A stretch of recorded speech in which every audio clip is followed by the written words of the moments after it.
What is up, everybody? It is I, Ronin, and today I'm coming at you with some of the new heraldic stuff. If you don't know, they recently got a new spell card called Heraldry Charge that actually makes them usable in 2019's Yu-Gi-Oh!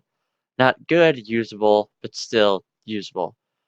Basically, this is a Psy-Frame heraldic deck, mostly heraldic though, and it basically just asks the question, what if Psy-Frames but rank fours? And yeah, but no, this deck is kinda cool. It's I'd hardly call it the best by any means, but it can make some plays, and if you're a fan of heraldics, you now have things that you can do. So let's go over it real fast. So first we'll go over the new support card that kind of makes this whole thing work. Heraldry Charge. So it's a normal spell, and it lets you tribute one monster to special summon two heraldic beast monsters from your deck in defense position. However, for the rest of the turn after that, you cannot special summon monsters from the extra deck except psychic and machine monsters, and you can only activate one Heraldry Charge per turn. So yeah, basically the idea is you summon just a heraldic beast. We have a few of those. Tribute it, pop out two more, make Lambda because it's a link 2. Hopefully you'll have advanced heraldry art, which we'll go over next.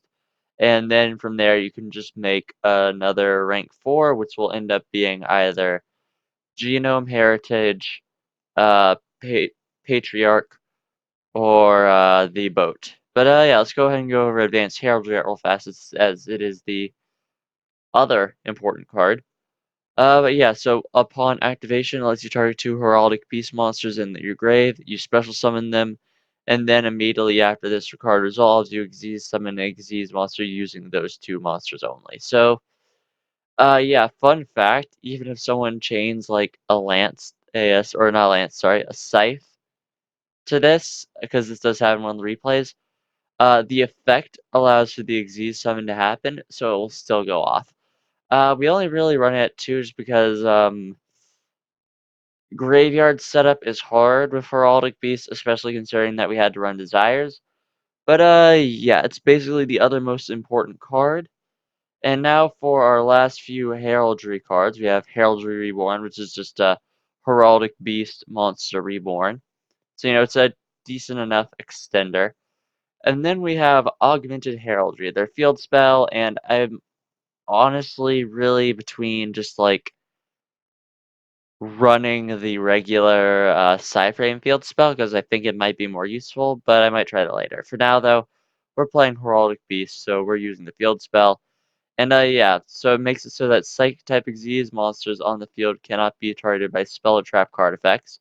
And once per turn, if you discard a Heraldic Beast monster, you can add a Heraldry spell trap from your deck to your hand, except itself, and you are locked into Psychic type Xyz monsters and Heraldic Beast monsters for the turn that you use this effect. Yes, it remembers if you summon something else.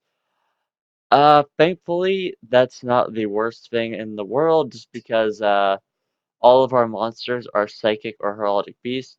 The issue is, if you use Augmented Heraldry after you use Lambda, or after you make Lambda, the Augmented Heraldry isn't going to work. So, yeah, pretty good card, but definitely consider running Psy-Frame Circuit if you can. Let's see, beyond that, we also have, just for the rest of our relevant cards, I suppose.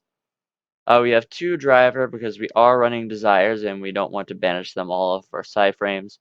We have Gamma for monster effects, we have Delta for spell effects. In the side deck, we have the level 7 Zeta, as well as Beta and Epsilon in case attacking and traps are an issue. Our Heraldic Beasts are mostly here just for the name.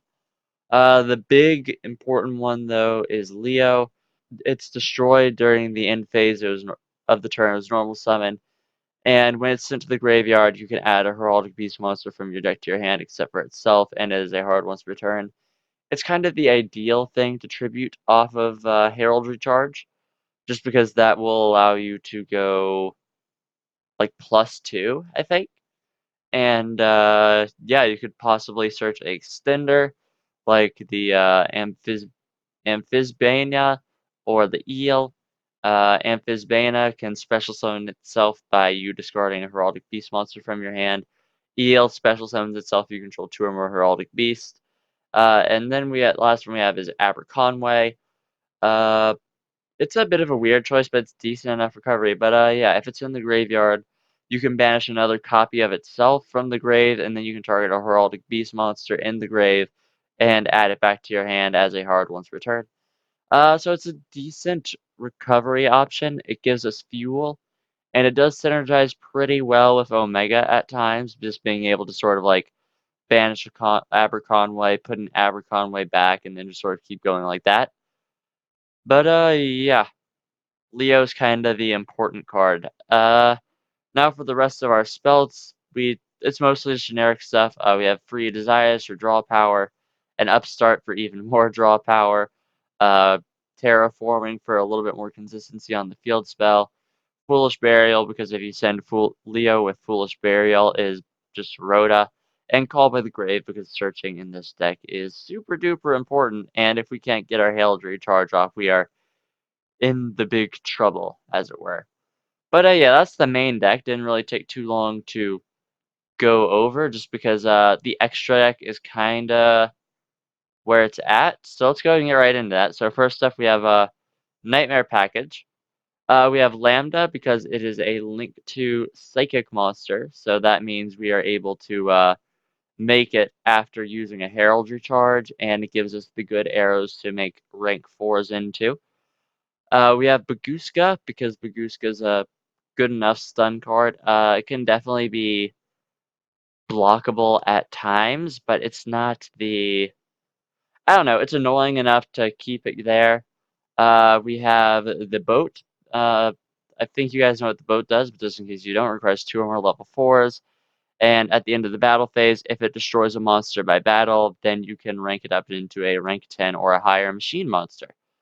So yeah, ideally for that we have the toy robot, Super Dimensional Robo Galaxy Destroyer, which is a 5,000 body with a spell speed 4 Harpy's Feather Duster, and Super Quantum Met King Great Magnus.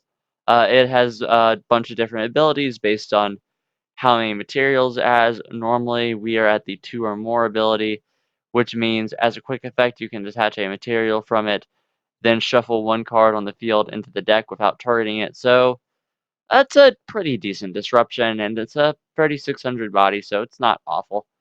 We're also able to run Psyframe Lord Omega because we are running the Psyframes.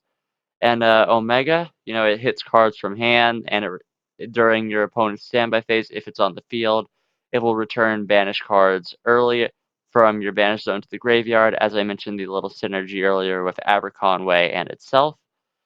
Beyond that, though, we just have a few of the rank 4s for Heraldics because I wanted to try to do Heraldics. And yeah, so the best one is Heraldry Patriarch. It requires 2 level 4s and once per chain during either player's turn.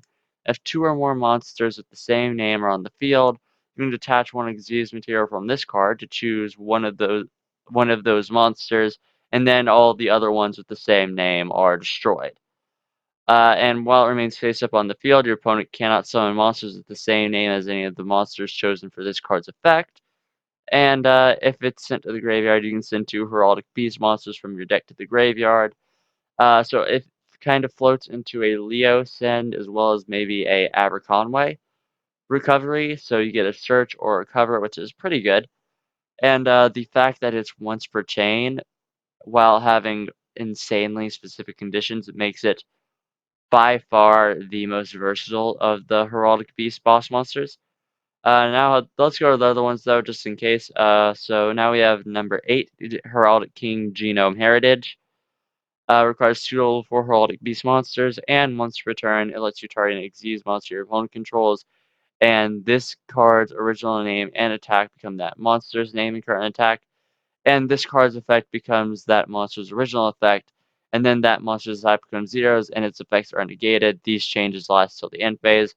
So yeah, basically, Genome Heritage copies one of your opponent's Xyz monsters while stealing what they had. So it's a really cool card if your opponent is using a Xyz heavy strategy, which I don't think there are too many of those that are super popular right now. So I mean, let me know if I'm wrong, but yeah, it's cool if your opponent has Xyz monsters and you could just sort of use their own effects against them. But generally speaking, not super useful in most situations. And lastly, we have number 69, Heraldry Crest, the technically real heraldic boss monster. It requires 3 level 4s, and when it's special summon, it negates the effect of all other face-up Xyz monsters on the field. And it lets you target a face-up Xyz monster on the field, and basically genome heritage affect it without stealing, without lowering and negating the stats and stuff. It just steals that one's effect. So, yeah, honestly, I feel like Genome Heritage is just a much better card, but this is worth running because it's a slightly bigger body, and I guess it can take effects, and it does have a ranked up version that's not being used here. But no, Genome Heritage I feel like is just a better. I don't know. I feel like it sort of represents what Heraldics are supposed to do, which is a lot of Xyz monster sort of hatred, I guess.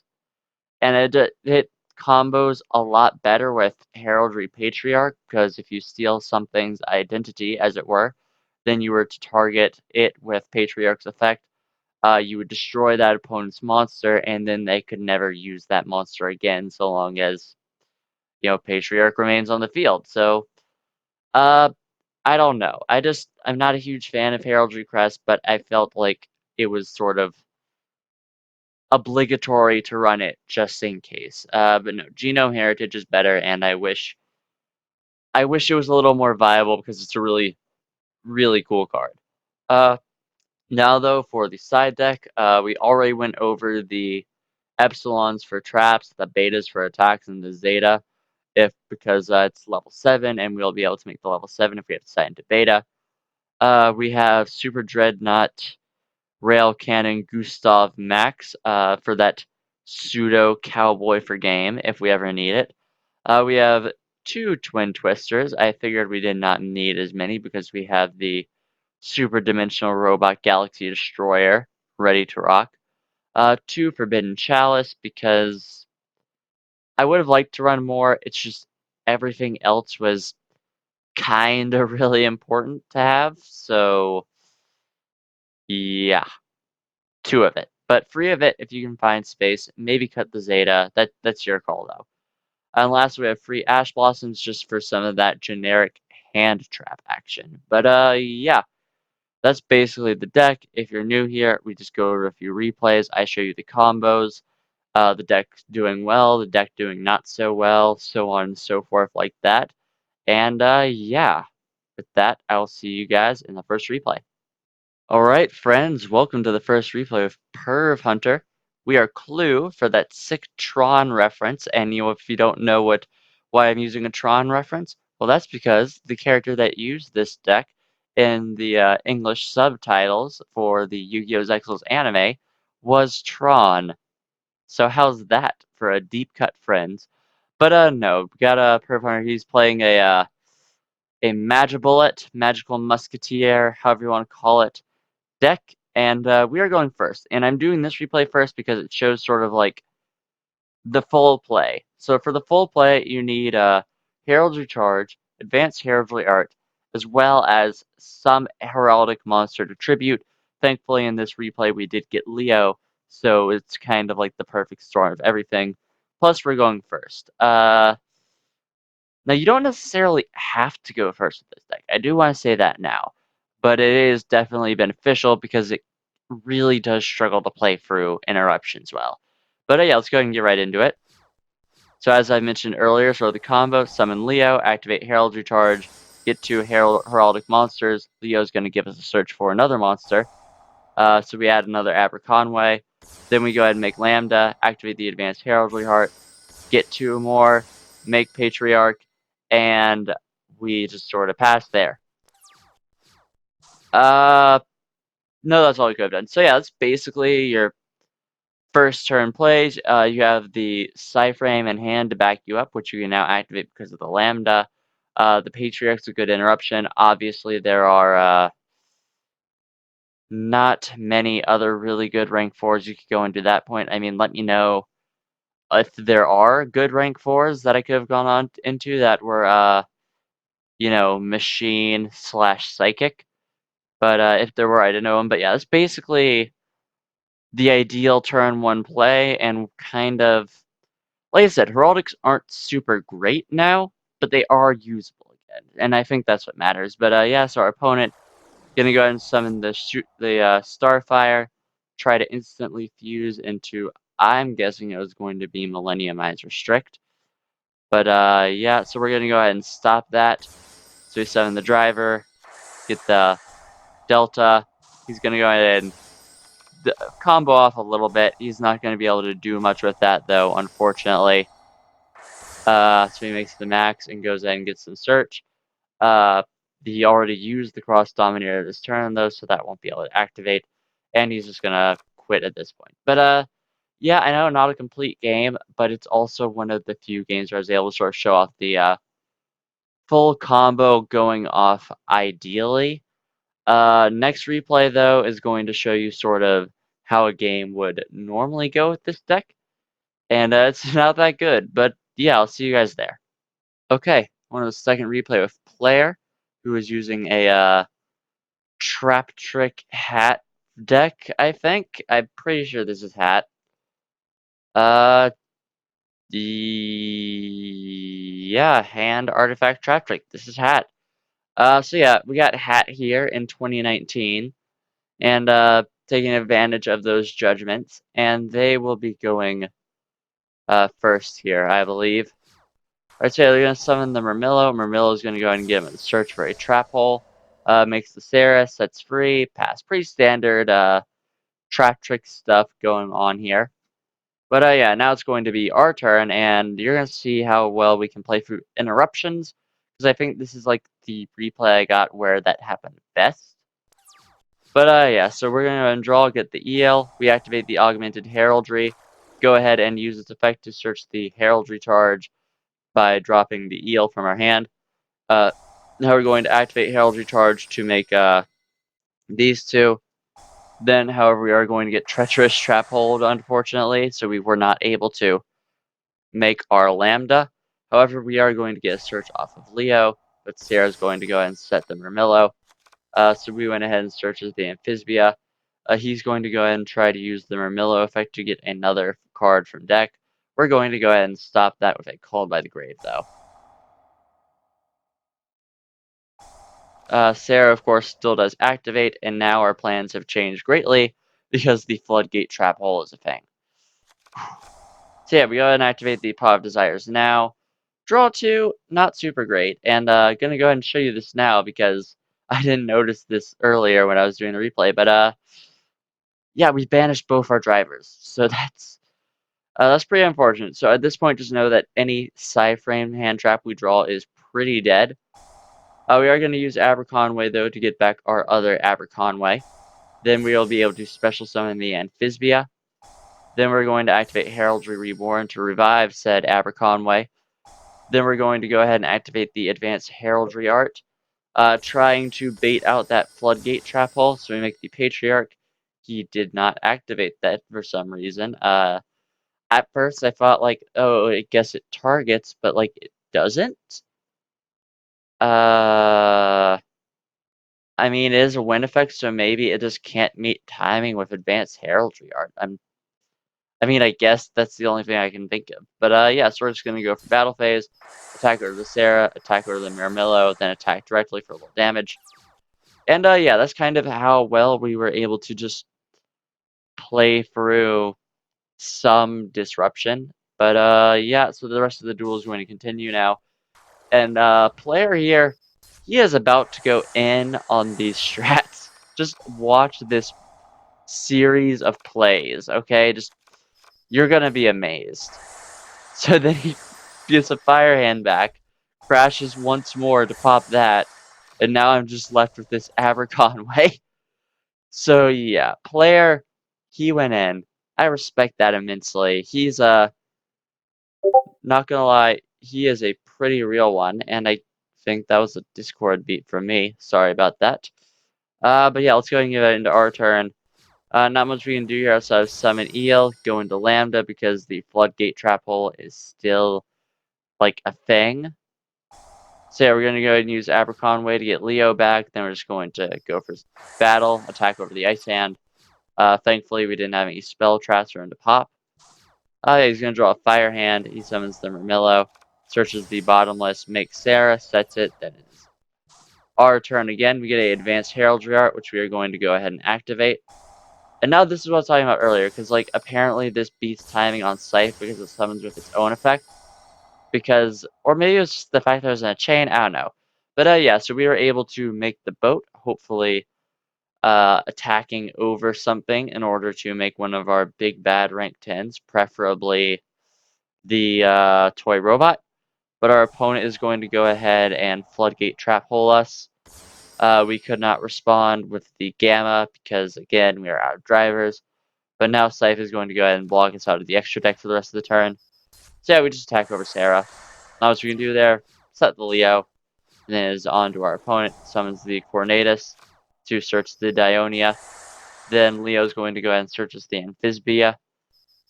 Attacks over Lambda. We still have the boat, thankfully. We can't flip it though because of Floodgate Trap Hole. So we go ahead and activate Terraforming to go ahead and grab the Augmented Heraldry. We activate its effect to get the Heraldry Reborn, which we'll then activate to revive Leo. It gets Floodgate Trap Hold, then both these effects are going to go, so we get to search and a summon and a set. So yeah, then it's back to our opponent, who is just going to go ahead and summon, do some revival stuff, pop the Augmented Heraldry, go into Tornado Dragon, just attack over things. Thankfully, the boat does survive all three of those attacks because of its ability. Yeah, though, now we are just stuck with a face-down Leo. We cannot use the desires, so we try to set it as a bluff. Gonna go ahead and Tornado Dragon that, though. Then our opponent's going to make his own Lambda, go for the Emerald, for a little bit of a recovery / draw, summon the Fire Hand, then just attack over Leo. We are out of targets in deck for Leo. Then, yeah, we're just going to take that. We have one more turn to go, and he has set the Lost Wind, unfortunately. Now we can do this without drivers, so he's gonna, yeah, now he just attacks for game. And, yeah, so that was how games will generally end up going. You know, we did push back a little bit, but for the most part, it was a fairly dominant performance from this Traptrix player. And that was one of the better games of us playing through Disruption and stuff. And we're going to have one more replay where you're just going to see what this deck can really do with a brick. Because let me tell you, what a deck can do with a brick, I feel like really determines kind of how good it is. And you'll see that in this next replay. I'll see you guys there. Okay, going to the final replay with Easy Game. And if you'll take a look at this deck, you'll notice that there is a grand total of 7 cards in the extra deck. I'm guessing he is only running 1 Indulgence for that purpose, but let's find out.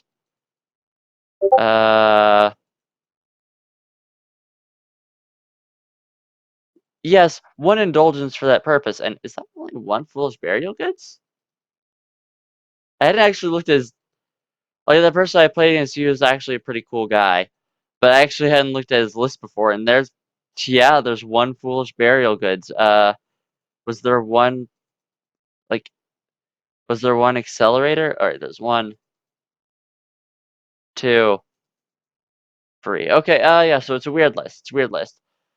And we are going to go first this time. And as you can tell, this hand is not doing much. So I'll show you what happens.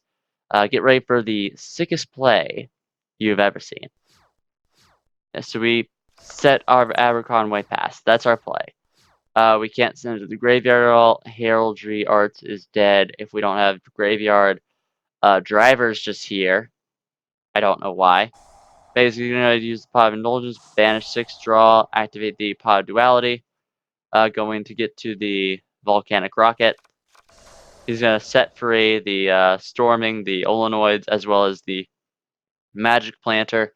Then he's going to go and use the Rocket's effect to search the Accelerator, set it, attacking over Aberconway. So, yeah, from here we are able to do some things because we do have a little bit of greater setup. So we activate the Reborn to get back our Aberconway. He's going to go ahead and activate the Accelerator.